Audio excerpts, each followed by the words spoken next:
guys, it's Autumn Rain with Beyond the Record, and today I have award-winning musician and producer Amadeus here with me today. How are you doing, Amadeus? I am great. Honored to be here. Again, congrats to you on all of what you've been doing. I'm happy to be here. Happy and honored to be here with you. Thank you so much. I'm so happy you're here too. It's a long time coming, so Yes, yes. But timing is everything. Right now, the timing is just right. You know yes, what I mean? So thank you so much for having me. of course, of course. I want to know from your beginning. I know you've had a very successful career. I'm going to get into that today. Thank you. But of course.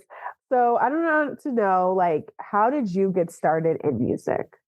Right. Well, I was a little tender, surrounded by music. Shout out to my mom and my late dad. They were music lovers. So growing up in the house, you couldn't do anything on a Saturday morning until the house was clean. Uh-huh. We called it cleanup day. And during that time, my parents played different types of music. My dad was like the Bee Gees and like so many different vibes, chic. You know what I mean? My mom was like, Kurt Franklin and like Africa Bambaataa, the Furious Five, Salt and Pepper. So it was like two different worlds, combined in one. So we just got to be blessed to appreciate all types of music, all type of artists and genres. So it started young.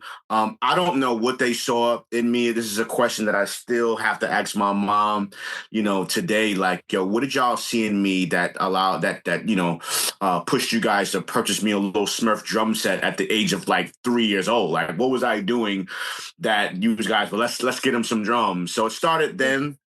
I didn't know what I was doing, but I tend to know I know what I was doing because if you Yeah. look at the pictures, there was no YouTubes, there was no videos. I was 3 years old. So how did I know to hold on to the drumsticks? How did I know to actually hit the drums? So it's just amazing to see like how really amazing God is and, that Yes. people can actually be born and gifted with a gift and a talent. And that's, pretty much how it started. Fast forward to third and fourth grade, we had to choose a musical instrument. Uh-huh. I chose percussion, not even knowing what it meant. Went into the classroom, and so I had to do it rhythm. Fell in love with it because of the fact that when I would play the patterns naturally following my instructor, the girls in my class would get like hyped up about it. Like, oh, you know what I'm saying? So like that was the true and real motivation. It's like, yo, this is cool. I like it, but like, The girls like y'all think this is fire? Like, it. Yeah. all right, cool. And that's kind of what the push was. And then it became a love and passion. And the rest was history, man, tapping into producing and production and, really becoming a professional drummer, growing up in church, developing as a true musician, developing in my school, playing in marching band, jazz band, concert band. So, I kind of shortened it, but that was kind of like the gist of how everything kind of came together. No, that's amazing. I think it's so cool when like kids know like what draws them to certain things. And Right. like you put God in it too. I just feel like sometimes just like God just like shows you where you should be Mm-hmm. always. Mm-hmm. So even at a young age, you got that message clearly and Absolutely. working for you. So Absolutely. right Absolutely. message. It wasn't easy. It wasn't easy. A lot was against me. Even with my parents being the music lovers that they didn't understand the path that I was trying to take. You know what I mean? Like me saying, Yeah. imagine like saying to your parents, y'all want to become a hip hop producer. They're like, what? Like, Yes. what is that? No, you're going to go to college. You're going to go to school. You're going to become this. You're going to become that. And it's like, nah, this is what's calling me. Even though you guys don't understand it, you don't really rock with the hip hop that I'm a part of, and I Mm. create and I listen to because of the generation. What you Yeah. liked and what I like. So it was definitely a struggle. And then of course, growing up in the Bronx, in the hood, in the projects, being surrounded by so many negative things was trying to get my attention and pulling me away from what it was that I wanted to be. So it wasn't easy, you know what I mean? But it was worth every struggle, every challenge, every moment that I had to go through in order to get to where I am today. Absolutely, absolutely. I can totally agree with that one. Definitely. It's not easy path being a creative Man, at all. Like right. everything is pushing you against like what your true plan needs to be. So I totally Absolutely. understand that as well. Who are some producers that you have were inspired by to start your own career in producing? Man, so many. Growing up for me, Puff Daddy and the Hitmen were like my all-time favorite producers. When you think about them, they brought us Notorious B.I.G. recipes. Hmm. Faith Evans, Mace, 112, Total. You know what I mean? Like Yeah. all of these amazing gifts and talents, and it's like that was the production team behind those great artists. But they also produced for so many others. They produced for Jay-Z and Mariah Carey, and they just had a really dope, unique sound that I really love. So I definitely grew up being a fan of them. Dr. Dre, of course. Me being from the Bronx, I gotta say Swiss Beats. Shout out to Buck Wild, DJ Premier, RZA, the Neptunes, Rodney Jerkins. Who am I missing? Timbaland. Like, there's so many. Pete Rock. Like, there's so many that just were influential to me in my career, and all in different ways, because they all have their unique styles and sounds, and I kind of, being a church musician, was able to take and pull from each and every single one of them and kind of incorporate that into who I am as a producer, right? Yeah. Establishing myself as Amadeus, where it's like, even though I was inspired by all of those creatives, I didn't want to be them. I didn't want to Yeah. sound like them. I took bits Yeah. and pieces of each and every single one of them that inspired me and kind of made it my own. You know what I mean? Yes, yes.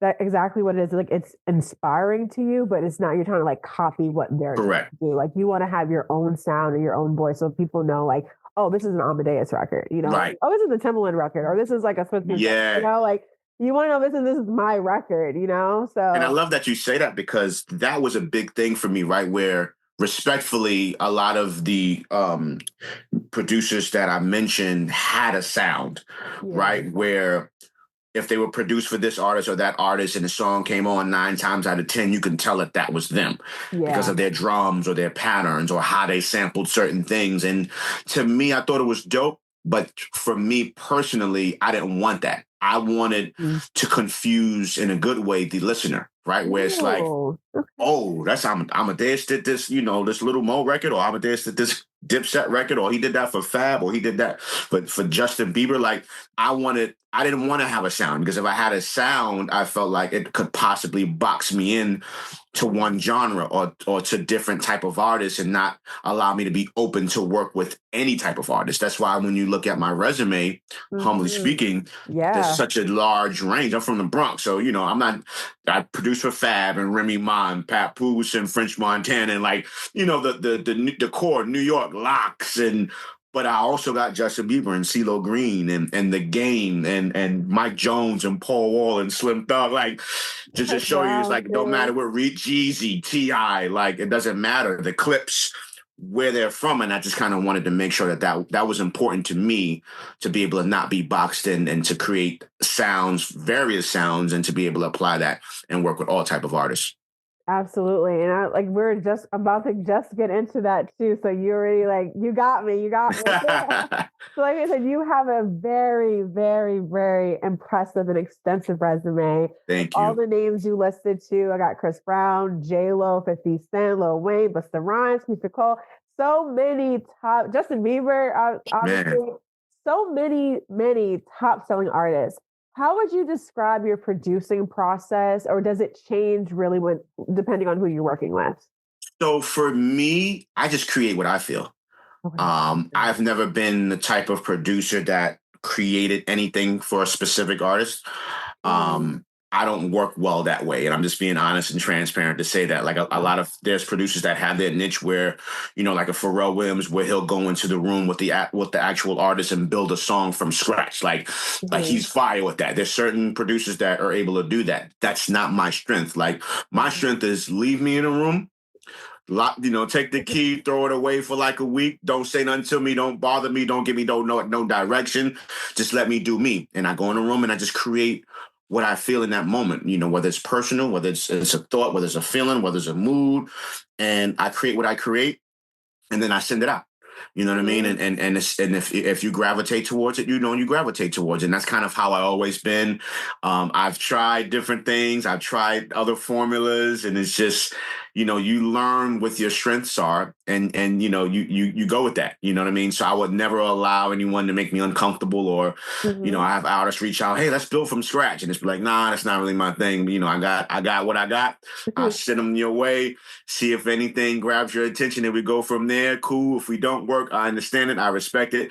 But I just feel like never allow anything or anyone to make you uncomfortable or put you in a position where you're not strongest in. And so if I know my strength is, just leave me alone. Let me do me. And that's kind of how it is. And I just send them out. And I always say, whoever first come, first serve. You know what I'm saying? I don't care who it is. If you reach out first on that track, I have artists who, hit me about the same track. And it's like, I don't care who it is, whoever's first that reached out, I reach out like, yo, this is the deal. I got so-and-so and so-and-so, so-and-so. Want this track? What you want to do? You got first dibs. You know what I'm saying? And I don't really like the bidding war thing. Yeah. Because it could just get a little crazy. I just kind of like follow the order of who reached out. You know what I mean? So if the first artist that reached out is kind of like, not really moving his or her feet, and it's like, all right, be right back. I got something over here. They're playing games. They don't know what they want to do. What you want to do? You know what I'm saying? And if you're ready and you got the bag, we out of here. You know what I'm saying? Yeah. So that's what it is, and it's funny because certain artists feel like once you send them tracks, like that is theirs already. And it's like, nah, I don't care if you reached out. I don't care if you started writing to something, if you wrote a song, you recorded. It's not yours until you cut that check. Yeah, Period. And I don't care who you are. Like, it's not yours. You do not own this until that check is cut and the paperwork is signed. Once, and we can hold off on the paperwork. You know what I mean? Just cut the check. Cut the check. It's all you. Take however long you want to take to release it, paperwork, put it out, whatever. But when you cut that check, it's all you. You know what I mean? And that's just how I move. You know what I mean? It's a business at the end of the day. And I think people sometimes don't really respect that. Like, it's a business. You know what I mean? And they try to make you feel bad for handling business. It's like, nah, this is what it is. This is what it costs. Big Bronx Energy, Fat Joe's voice, yesterday's price, not today's price. You know what I'm saying? Yes. Like, you can go over there and spend that. You can go over there and listen. There's levels, right? When you think of food, there's McDonald's, there's Wendy's, and then there's Ruth Chris, and there's Mr. Chow. It's up to you what you want to eat. You can eat whatever you want to eat, but if you want to eat over here, it costs what it costs. That's just like, you're going into Mercedes-Benz. You're gonna have a Mercedes-Benz. You're gonna have a Honda. Both great vehicles. No shot, no pun intended. No shots fired. There's Rolls-Royce, Mercedes, Honda, and Jeep Wrangler. What you want to drive is up to you. But at the end of the day, if you want to drive a Rolls Royce, just know you're going to pay about $300,000. Yeah. You know what I'm saying? And so just get in where you fit in. You know what I mean? I think it's like a lot of times as creatives, like people try to like lessen your value and tell you what your price should be. And it's like, you're not only paying for the product that you're receiving, but you're also paying for the expertise of the person who's creating that product. So I just don't think it's right for you to tell me how much you should be paying me. Like, I told you how much this costs. And if you can't afford it, that's fine. Like you said, shop elsewhere. Listen, you can't go into Gucci, Louis Vuitton, Prada, saying, oh, I like this scarf, I like this jacket, I like this bag, and then see if, there's a coupon for 50% off. It ain't no coupons. Yes. Think about it. You've never seen a sale at any one of those outlets, right? Or those clothing brands. Now you got the people that want to be smart. Yes, we know they got the outlets. Some of them. But it's not the same. Like, let's be serious. It's not the same thing. Yes, it's real. It's official. You can probably get some nice things from there, but it's nothing like going to the actual store and getting whatever that Louis Vuitton bag is or that Gucci bag is. There's never a sale. Yeah. And the thing is, you're in there and you're walking around with those bags and you're walking around with those belts and those sneakers and those shoes and those socks, and you ain't complaining. So it's like, have that same energy and respect the process and respect the creators and do the homework to know who it is that you're working with. Yeah. You know what I'm saying? Humbly speaking, but it is what it is. This is 25 plus years in the game. So it's like, there's, some young producers that are on YouTube, they got your friends down the hall, you know what I mean? That's on their computer doing anything. Much love. Listen, if they want to charge you $20, you can go get that and it's fire. Do your thing. But if you come on here on this side, just know that this is the elite. You know what I'm saying? Yeah. Yeah. And you have to own that too. Like, you can't just like give handouts and stuff like that. Like, especially like in the beginning of your career, like, sure, like you might do things for like a lesser value because you're learning, like that's the experience that you're gaining. But it gets to a point where it's just like, when are you gonna put that effort in, like all those years of work, and you're gonna be like, okay, it's still $20. Like it's still $30. You're not gonna make any money. Like you Yeah, need, like man. You got to stand unfortunately on it. need it, you know? So And you'd be surprised, and I say this all the time to artists, right? And for those creators that are listening and watching us right now, like it's about honesty and transparency. yes. You never know what people would be willing to do for you by just being honest and straight up. I've Mhm. had artists say, "Yo, I really want to work with you. I don't have, the numbers you would get from a Chris Brown or a Trey Songz or this, but I have this." And you'd be surprised. I'd be like, "All right, cool." And they're like, "Hmm." Like, because you came to me, you were honest, you didn't waste no time. We didn't start working on no music, and then you'd be like, "Oh, I ain't got no money." Like, you respected me and you respected who. It's a conversation. Yes. It's a conversation, and I always let them know, like, "Yo, I don't feel any negative way. I don't feel embarrassed. Don't feel like you're disrespecting me. If anything, you're showing me real respect by Yeah. saying, yo, I really want to work with you, man, but this is what I got." And I've worked with a lot of artists that's like, yo, let me pay my cell phone bill. Like, you know what I'm saying? Let me listen, give me a little stack. Let me go, man, catch these J's or something. Like, because at the end of the day, as a musician, I have thousands of tracks Yeah. that are in my computer that are incredible that sometimes are just sitting there. So it's just like, I would rather me go ahead and take that 1,500, take that 3,000, take that 4,000, and let's create this dope record. We never know what'll come out of this. This could become number one. This could get Grammy nominated. This could be the top record in the clubs. Who knows? So it's like, give me the 1,500, and Mhm. then let's see what it is. So for those creators, man, be honest, be straight up. Don't waste nobody's time. Respect people's time. Like, time is one of the most valuable things and precious things. People think it's money. People think it's materialistic things. It's time. You can never get time back. You can make money back. You can Yeah. get things back. Uh-huh. Time and people, And people, yeah. you can't.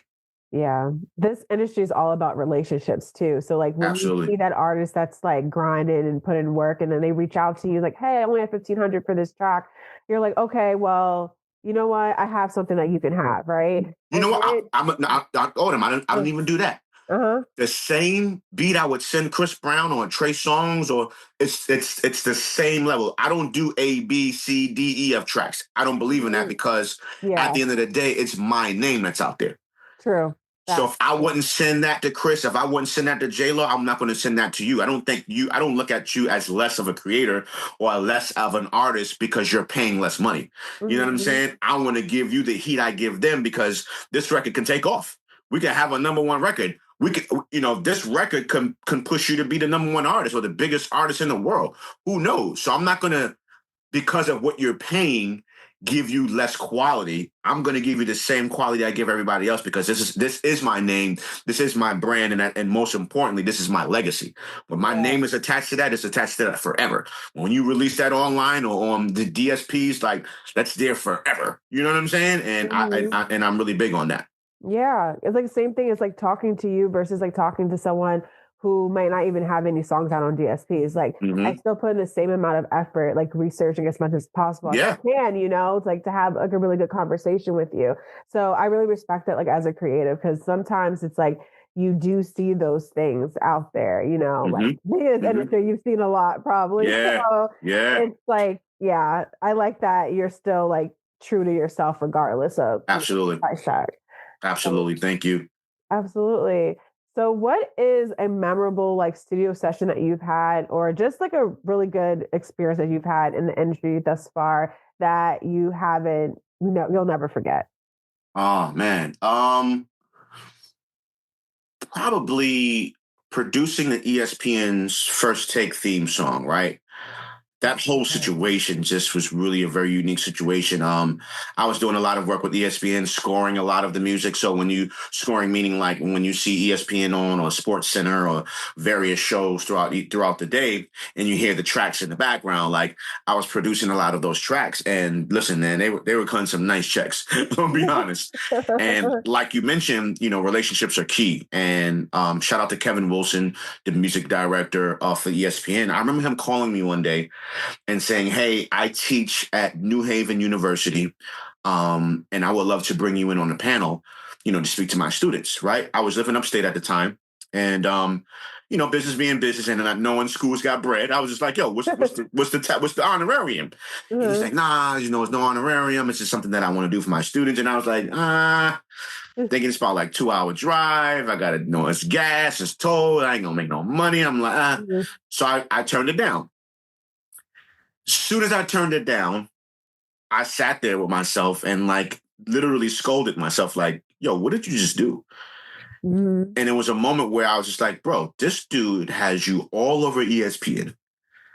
Like, he's put a ton of money in your pocket, and he calls you for a solid, and you tell him no because there's not a bag that comes along with it. How dare you do that?" And I called him right back, and I was like, "Kev, my bad, bro."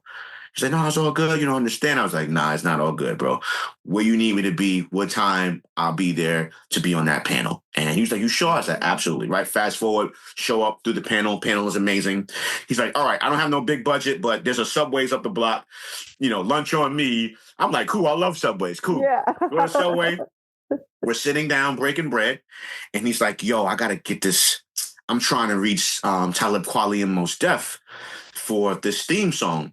And he was like, "I can't reach them." I said, "Well, Talib's the homie. Like, my son's mom sings background for him. I had produced records for him already." I'm like, that's the homie. I was like, "I'll connect the dots for you." And I was like, "Who's doing the beat?" And he's like, "Haven't figured any of that out yet." I was like, "I'll connect the dots. You let me do the beat." He was like, "Done deal." Right? Fast forward, connected him with Talib, started working on the record. Some creative differences happened. Didn't work out. Wale is a friend of the show, loves the show. They brought Wale in, brought Stolly, who was also a part of Rick Ross's camp, MMG, brought them in. The song was created, right? And went in the studio, created the song. They wrote the song on the spot, documented the whole thing, filmed it. Boom, now we got the theme song for ESPN. That joint has been in rotation for like the last 10 years, right? Wow. Session was phenomenal. Super dope, super dope. Still to this, like everyone knows that song. Sports lovers, one of the biggest moments of my life. So I would definitely say that. And I told that whole story. I know I was a little long-winded, but I told that because I wanted people to recognize and understand how important relationships are, which is what you mentioned earlier. And when people look out for you, man, you gotta show love in return. Like, it can't always be about the bag. It can't always be about the dollar. Yes, it's a business, but if there's a relationship that has been built where they've cut you checks already, where they've created moments and opportunities, you have to recall those moments. And if they need something on the love for the strength, you definitely make it happen. Because if I would have never did that, accepted that panel, pulled up, speak to those students, not be bougie, go sit down and eat in Subways. You know what I mean? Now we got to go to Ruth Chris, bro. You know what I'm saying? We got to go. If I didn't do that, that whole situation would have never happened. And that became probably one of my biggest moments in my production career. You know what I mean? So thank you for asking that. And I, like I said, I got a little long with it, but I wanted to share the whole story so that people can see, how that could have just turned out in a different way. You know what I mean? Absolutely. Absolutely. I think about the same thing with connecting myself with artists. Like sometimes just like, oh, like this is an artist I've never heard of. Like, I just feel like you just can't have like that mentality. Like, it doesn't matter. Like, as long as I like the music, that is like my only criteria. Yeah. I just can't fake when I don't like someone's music. I have a very like bad like poker face. Like, I just like I can't, I'm really bad at that. So just like as long as I like the music, I really don't care like how many followers you have, like whatever. It doesn't matter. As long as the music is good, like we're cool. So I love that. I love that. And I'm sure they appreciate you for that, man. And like I said, you can be interviewing the next big thing. You know what I mean? And they'll never forget you for that moment. And when they do arrive and become that huge artist, it's like, yo, I remember Autumn looked out for me, man. So whatever she need, you know what I mean? It's a done deal. All those exclusives, like, you know, they'll, you know, if they good people, they'll circle back. Absolutely. Absolutely. What are three songs from your discography that you want fans to listen to get to know you better as a producer? That's a great question. Not no one has ever asked that one. Wow, that's awesome. Thank you. Sheesh. I would say, wow, probably, man. Because I know you have so many different artists. I know it's super hard for you, but That's good. you gotta know. Take your time. Literally. Yeah, that's good. That's a good one. That's a good one. I would say, wow. Probably Take 'Em to Church, which is Cameron and Joel Santana. Dipset, shout out to Dipset. It was a diss against Mace. I don't remember when, you know, they were kind of like beefing and Mace kind of like, you know, went to church and became a pastor and started preaching. And so it was a diss record towards Mace. I feel like it was definitely a pivotal moment in hip hop, especially from a battle rap scene and a kind of a diss record scene. And now we look, you know, fast forward today, 2025, they have a show together. They're like the bestest friends. Like, you know what I'm saying? That's why you don't get it. That's why you mind your business and you don't get involved in people's stuff. You know, you just never know how things pan out, man. Stay neutral, stay out the way. So that I would say it's a great question. Probably use the ESPN First Take theme song again. Because it's definitely a dope moment. A mixture of live instrumentation, hip hop, just a dope vibe. You know, not too hard, not too soft, kind of in the middle right there, and you know, leaving room for the artists to do what they need to do. So I'd say that. Probably a toss up between J-Lo, Same Girl. Me being from the Bronx and not being like the queen of the Bronx and having that moment to create together. And probably, man, probably Justin Bieber's Christmas Eve. Really dope R&B record. When you think of Christmas songs, you don't think of it being like sexy. You know what I'm saying? You don't think of it, you know, kind of creating the mood for you and your queen or you and your partner or your spouse, like, and just kind of cuddling and, you know, getting a glass of wine and thinking of Christmas Eve in that manner. You think of Santa Claus and the toys and the kids being asleep. You don't think of it being a vibe, a sexy vibe. So I'll probably use that, you know, and I know you named three, and that's, you know, as me as a creative, you know, we hard-headed. We don't like to follow rules. If you say go that way, we go this way. So kind of threw four in there. So I appreciate you for letting me be me and be annoying and not listen and do whatever I wanted to do. So thank you for the pass right there that you allowed me to have. Absolutely. I love that song by Justin Bieber. When I saw that on your discography, I was like, oh my God, that's so insane that you did that track and now I'm here talking to you about it. Like, man, this industry is so crazy. Love that. That's so dope, man. And it's so special because Christmas Eve happens every year. Yes. So it's a moment where, you know, the song just kind of lives and lives and lives and it'll forever live because it's, you know, I don't know if there's another Christmas Eve. There could be, but I don't know if it ain't that. You know what I'm saying? So shout out to Justin Bieber. Shout out to Chris Brown. Chris Brown actually wrote Christmas Eve with Justin Bieber. So shout out to CB. That's the part of that record. He's the whole reason that whole thing, you know, came about, man. And the J-Lo record. Chris Brown is definitely behind, you know, the Justin Bieber Christmas Eve and the J-Lo Same Girl record. So shout out to Chris. Wow. I didn't know that. So cool. Yeah. Wow. So on top of being this like world star producer, you're also the music director and tour drummer for TREY Songs. So how did that opportunity come about? You've been doing this for 18 years too, and counting. Yeah. How did that happen? That's insane. We were in the studio and shout out to Mike Jones. And there was a record we were doing called, oh man, I forgot the title. Don't kill me, Mike and TREY. But I forgot the title, but it was a record we were doing and TREY was on the hook.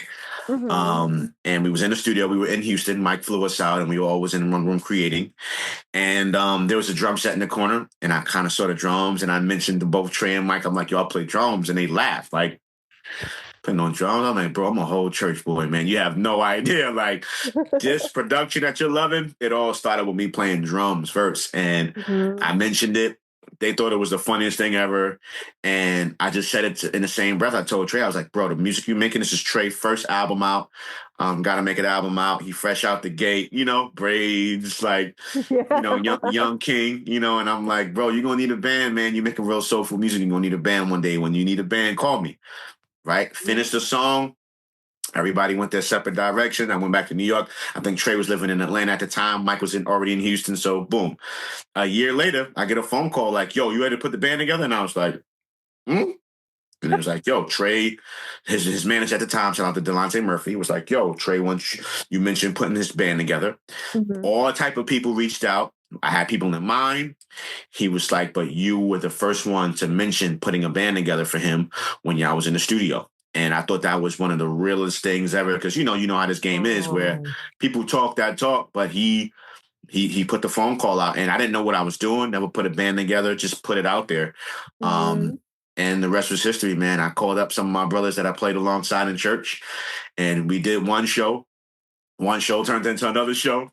Another show turned into another show and another show. And next thing you know, we were on tour and, literally never came back home. You know what I'm saying? It was just like, yeah, of course we did, but you know what I mean? Yeah, Like yeah. he was just on the move and he was just the hottest, one of the hottest R&B artists in the world. And tour after tour after tour. We opened up for Jay-Z. We opened up for Usher. We opened up, we co-headlined with Nicki Minaj. He did a bunch of his own tours. We introduced the world to Big Sean on our tour. We introduced the world to Miguel on our tour as they were the opening artists for us. Elvana opened for us. We did a co-headline tour with Monica. Like, we was out there in them streets. Uh-huh. You know what I'm saying? We did the BET 106 and Park tour with Day 26 and like Mario and like, yo, we was in those streets, man. So shout out to Trey for giving me a chance with not having any experience. It was an opportunity for us both to grow and learn together. He never had a band before. I never put a band together. So it was the perfect, marriage. And, here we are 18 years later, then been all across the globe and back a few times, man, rocking stages around the world. So I'm grateful. Yes, that is amazing. Oh my God. Like, there's so many lessons too within that story that you told because it's Yeah. relationships. It's like you said, like people circling back around for you, but it's also like putting yourself out there and putting your Mm-hmm. talent out there. If you would have never said, like, checked out that drum set, they'd have been like, nah, man, you joking. You playing Right. games. Like, you don't know what you're talking about, Yeah.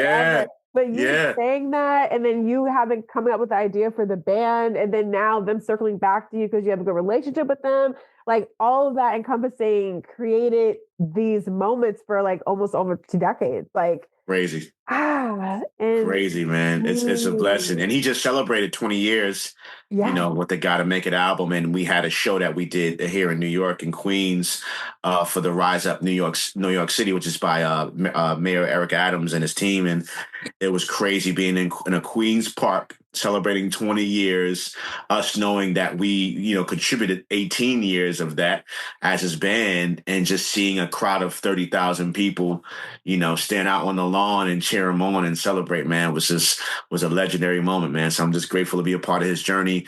Again, grateful that, he chose my brothers and I and to rock out. And we call ourselves the TREY SONGZ'S experience, man, because when you pull up, it's an experience you're going to get. You know what I mean? So I'm feeling like there needs to be like a tour or something because needs to happen. Okay, I'm just gonna put it out there. Yeah. I know what you mean. He Okay. when we did that one show, he was like, he kind of started throwing the word around. So I'm gonna leave that at that. You know what I'm saying? Okay. But Fine. you heard it here first, or Yes. did you hear it here first? Yeah, I didn't say nothing. Autumn said it. You know what I'm saying? Yes, I love it. I love it. I love it. So in addition to being a musician, you're also an author. So Yes. you have the children's book, The Story of Amadeus, and The Beat Goes On, that tells about your musical journey. So how important was it to tell your story in this medium? Yeah, so I go around to the schools, speaking at schools, hosting assemblies, pushing and encouraging kids to chase and live their dreams like how I'm doing, regardless of the circumstances, regardless of life and the challenges that you may have being from the hood, just not allowing yourself any excuses of why you can't be successful and great. Mhm. And for me, when you walk into an auditorium, it could be 300, 500, 700, 10 kids. And sometimes not everybody is able to focus and pay attention and walk away with the jewels and the gems. And I said, if I can create something where even though I'm hosting these assemblies and I'm pulling up to their schools, if I can leave them with something tangible that they can refer back to in regards to myself and my story and my journey, I think that will be dope. And I'm like, I'm not really a big reader, and I'm not saying that's a good thing. Just being honest, I'm Yeah. not really big on reading books. I'm more of a visual person. I like to see things, so I watch film and documentaries. If you want to teach me something, show me it. You know what I Mm. mean? Not put it on paper. Like I don't really receive well. I have to see it. So for me, it was like, what would make me pick up a book as a person that's not that's not their thing. And so I put Mhm. pictures on each page. The book is 26 pages. It's Mm. right straight to the point. It ain't long and drawn out, and it's enjoyable. You know what I mean? And it's actual pictures of myself as a child, as a kid, as a baby. Not like anything drawn, or it's my actual pictures that I went through and looked through the photo albums with my mom that she put together for since we were kids, and it are actual pictures of myself in the book. And that's what it was. I'm really excited about it. Special thanks to the co-authors, Trina Stackhouse and Lynn Hobson, who I've created this book alongside. We did it during the pandemic. Perfect timing. We all had to sit our behinds down Yeah. and be still. So it was no excuses of why we couldn't get it done, because there were no distractions. There were no tours, no shows, no nothing. So we got it done. Really excited about the product. And it's amazing. And I'm grateful to say that hundreds of kids throughout New York, throughout, the world, have this book in their possession. And, the legacy continues and the work still continues. Yes, I think reading is like so important. I know you're honest Yeah. about saying like you don't like reading or Yeah. whatever, you don't read that much or whatever. I'm It's trying. I'm really fun. trying. I'm trying. I'm trying. I'm trying. I'm gonna send you Trying some to get better. recommendations now because I got you. I got you.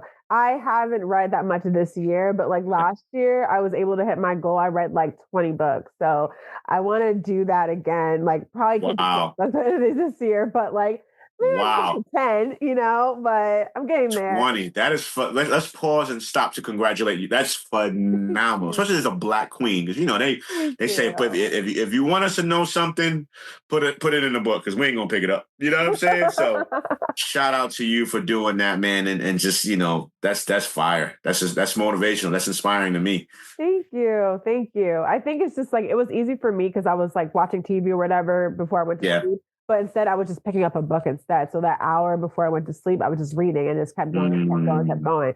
So that was my little like, I'm gonna challenge myself because I'm TV master. So yeah. I'm gonna challenge myself and be like, you know what? Sometime within, me watching TV, start out slow, maybe like a little 15 minutes, a little 10 minutes, or a chapter or two, just to kind of like get Yes. it going and just see how it goes. I think I like that. I think I wanna attempt that, man, because I'm sure there's so much knowledge and things to gain, from just reading. And so I love that. So I appreciate your inspiration on that. Thank you. And I Yeah. appreciate that.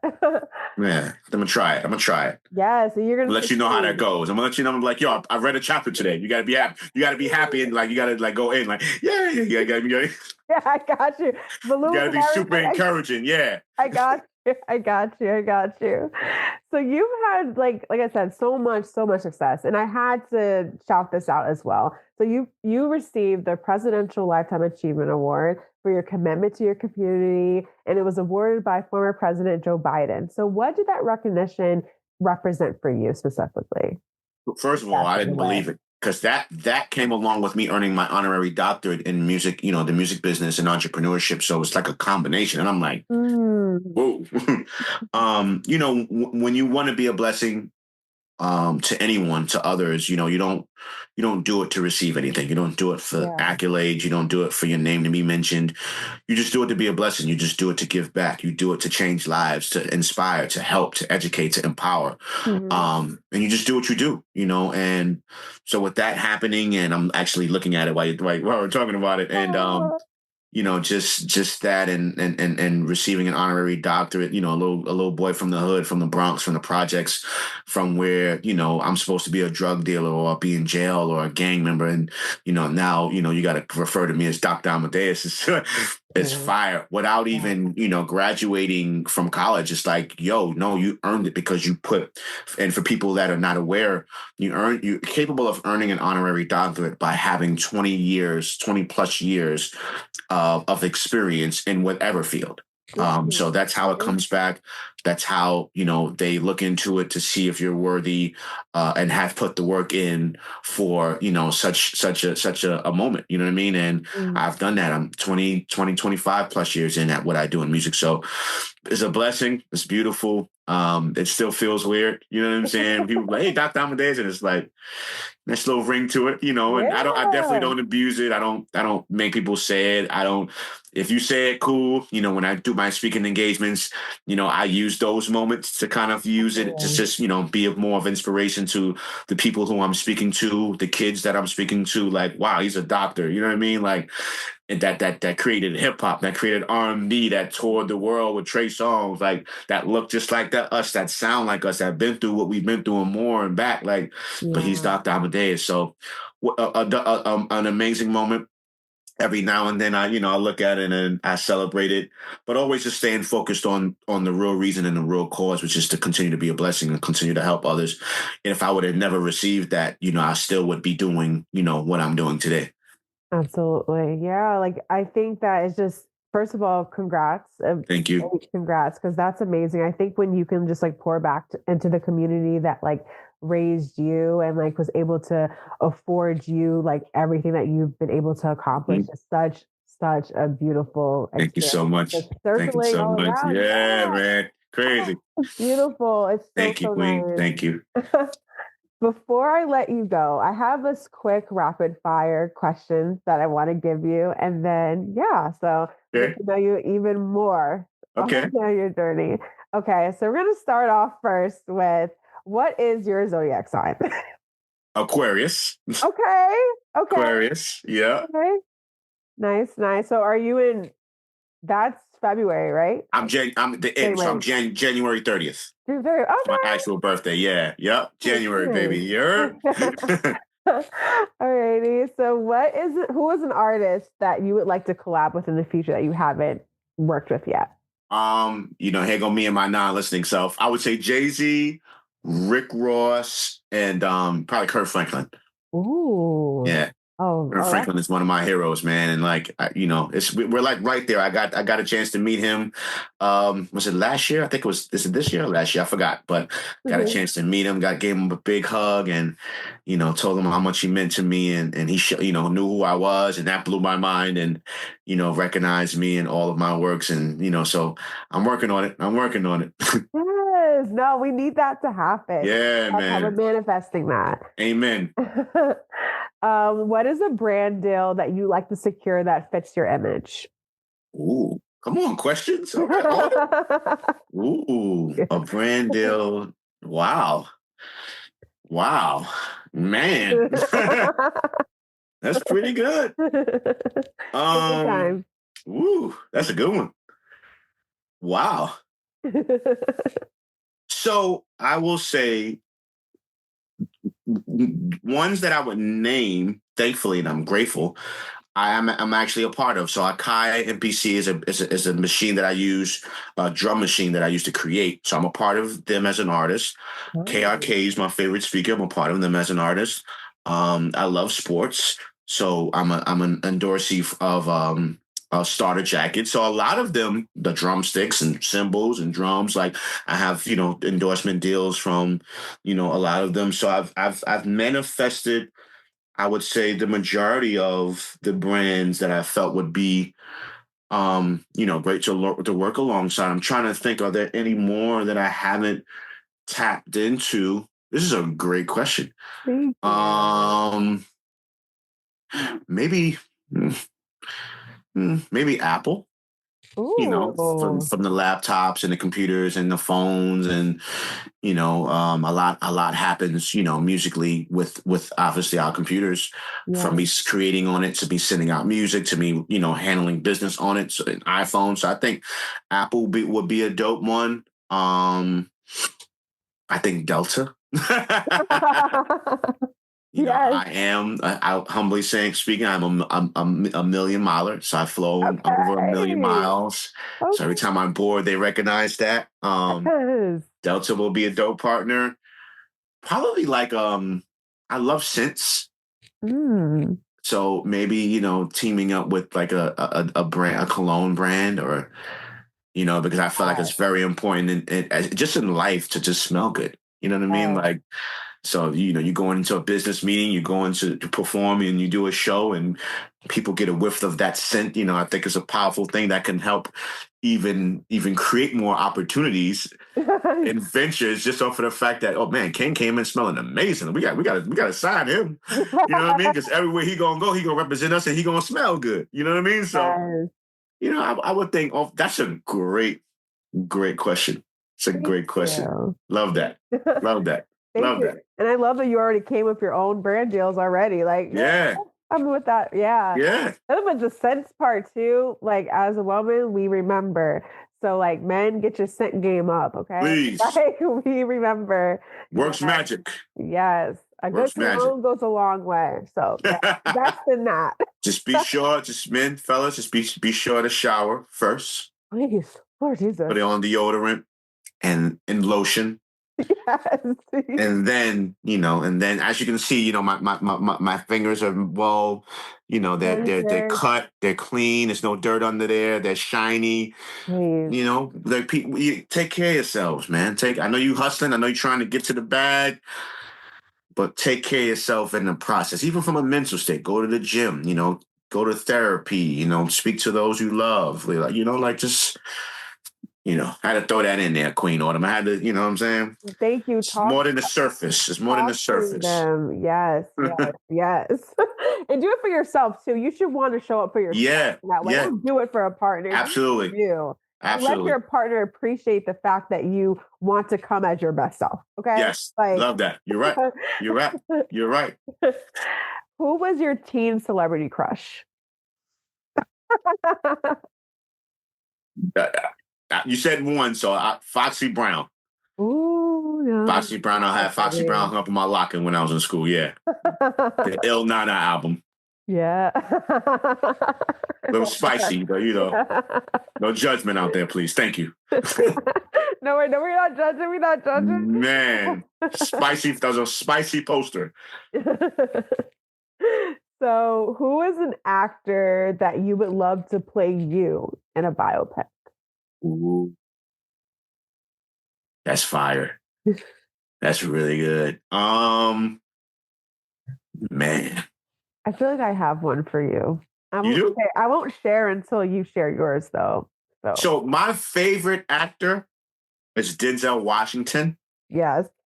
So don't get mad, Denzel. So I'm just thinking of where he is in life, his OG-ness. You know what I'm saying? Like, I don't see him doing that because of, where he is. So I think I would have to pick someone that's kind of along my age. Respectfully, Denzel, I'm just saying. Don't, I love you, my brother. I would probably choose. This is hard.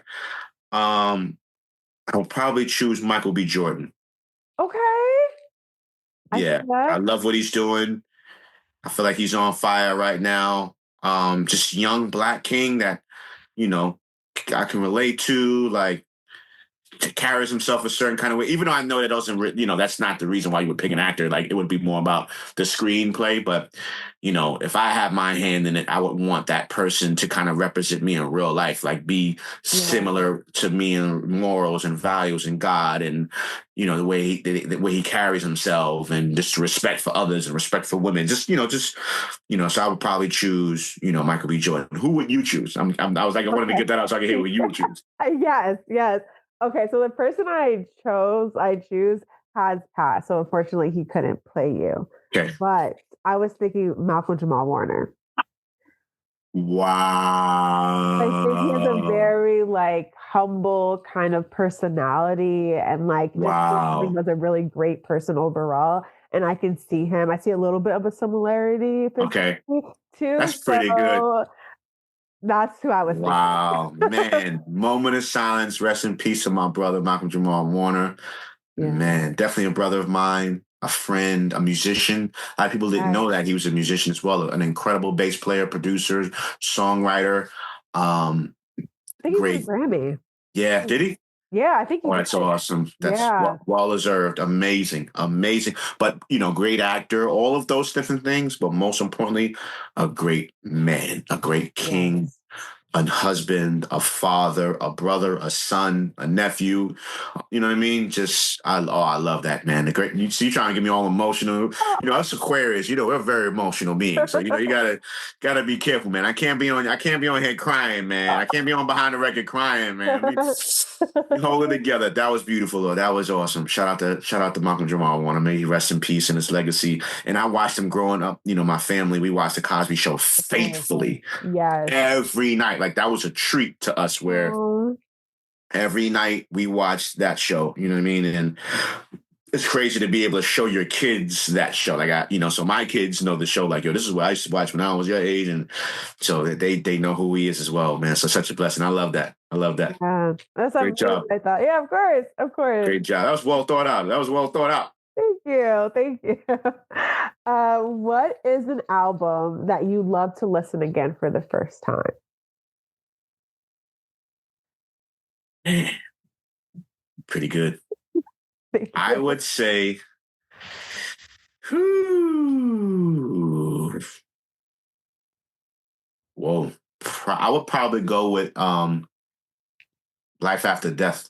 Ooh. The Notorious B.I.G. Life After Death. That was a very difficult decision, but I'll probably go with Life After Death. Okay.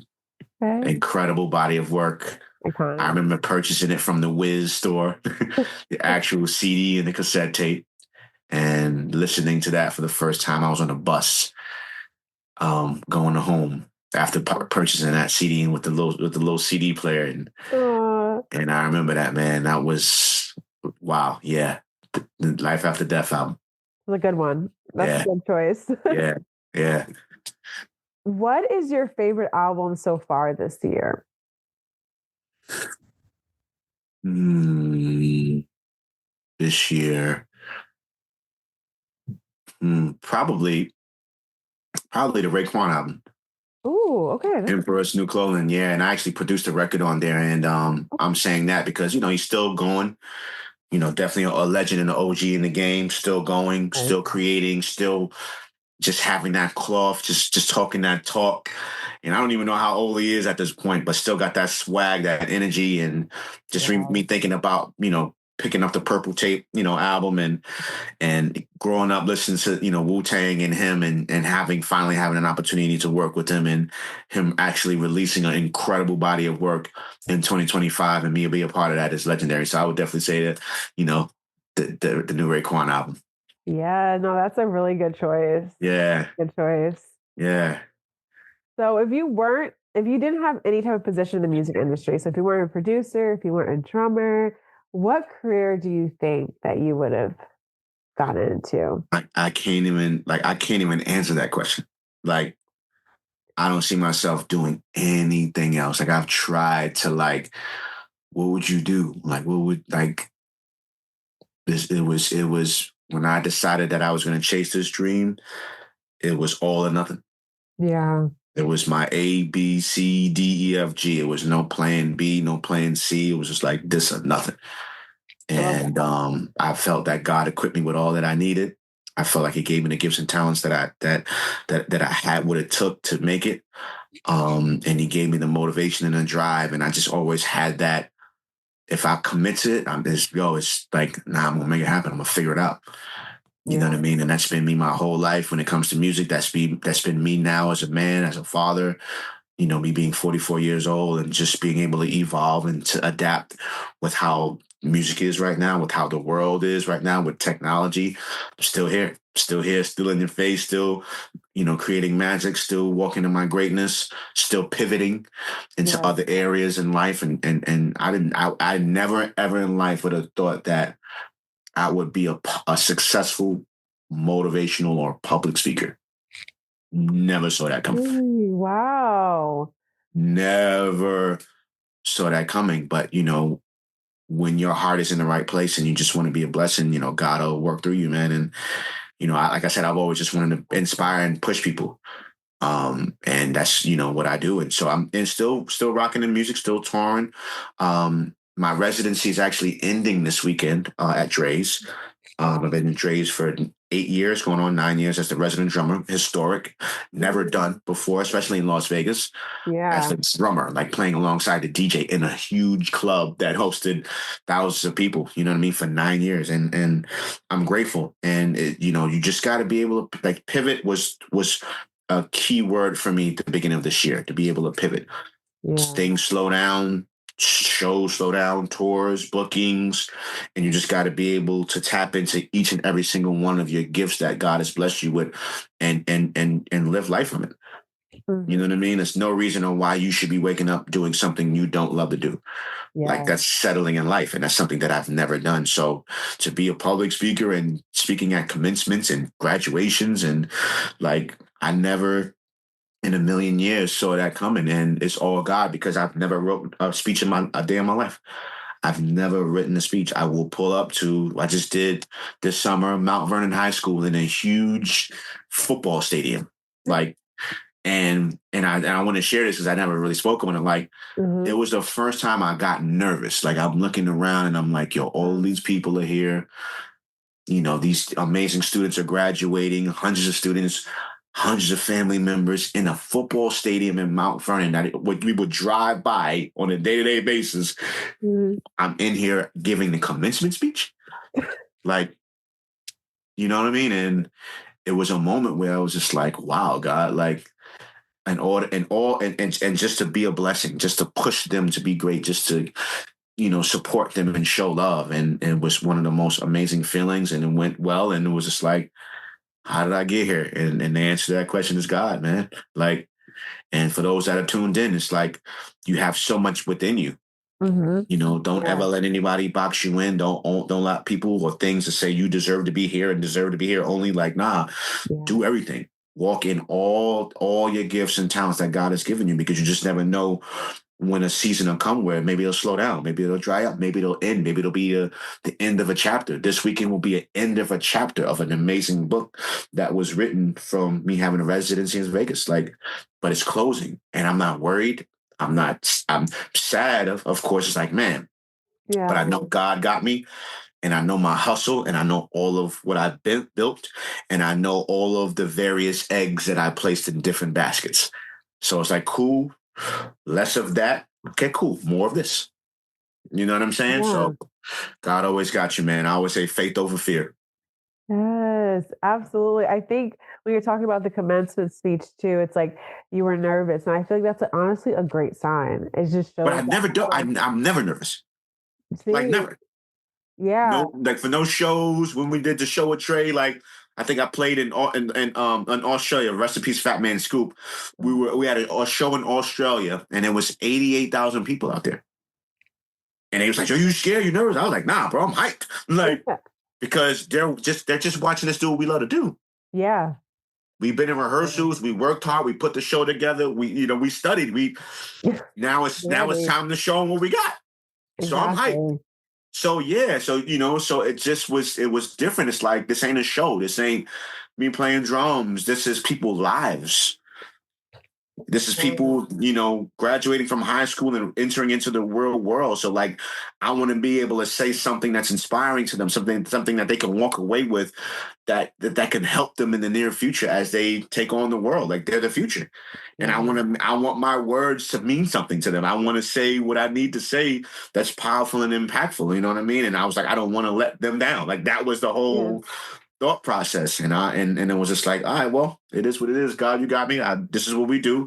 They got me here for a reason. They believe in me. Uh-huh. They trust me. So go do what you do. And it's like a blur. You get up there, you up there for 10 minutes, 15 minutes, whatever. blur. You sit down and all you hear is claps and people saying, that was amazing. And you have no idea what you said. But that just shows how much you care too about Right. it. Because a lot of times these commencement speakers, they just don't really care, and you can tell from that. Yeah.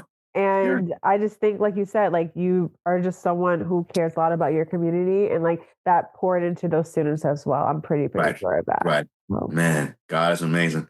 yes, he is. He is. It was such a great time speaking with you. But before I let you go, I want to know, what can fans of your work expect next from you? I always say stay tuned, right? I don't like to talk about things too soon or Yeah. throw things out there, man, and somehow a monkey wrench get involved and then it changes, so I just always say stay tuned. I want whatever God wants for me. Yes. So that's, obviously producing, which is I love, that's performing, which I love, that's, inspiring the youth and the young generation, which I love, and just empowering them and doing what I do. So I'm whatever God is with, man. And stay tuned, follow me on IG, because, obviously that's like, where you share with the world what you got going on, what you're doing. So follow me on there. Of course, it's Amadeus PBM, Amadeus PBM. Website is IamKingAmadeus.com to keep updated on whatever I have going on. And, it is what it is, man. And the reason why we're here, I want to give a big shout out to Cookie. Yes. Compulsive Magazine. I'm on the cover, and of course I go sit down and don't have the book. It's all the way over there. You know what I'm saying? It's like, shout out to Cookie and Compulsive Magazine for allowing me to grace the cover for the July 2025 music edition. I've graced inside of the magazine a few years ago, and I told Cookie, I was like, Cookie's the boss lady. I was like, listen, one day I'll be on the cover. And she's like, keep working, keep working. Yes. Keep working. We'll see. And the time has come. So if you don't have the magazine, definitely grab your copy. On my Instagram, in my bio, my profile, there is a link there to actually order, your copy of the magazine. Please go get that. Please. It's an amazing read. It looks absolutely phenomenal. So shout out to Cookie. Shout out to you, Autumn, for having me. I appreciate you. This was an incredible conversation. You are great at what you do. You know what I'm saying? So go get them. Oprah's getting a little vintage. The View, they're getting a little vintage. Sherry Shepherd. Notice I didn't say old. I said vintage. Yes. Get a little vintage. And put some respect on it. You know what I'm saying? So they gotta make room for the Queen Autumn, man. And you here, and you ain't going nowhere. You know what I'm saying? So I'm excited to see what God has in store for you. Moving forward. So thank you for having me. I appreciate you, Queen. Thank you so much for coming here and sharing your story. I learned so much, and I think everyone listening will as well. Like, just to have that inspiration, I think everyone needs that reminder that you need to just keep going and believing in yourself. So I'm so happy that you were able to tell all the listeners today of that message, because it's really important to me as well. And thank you so much.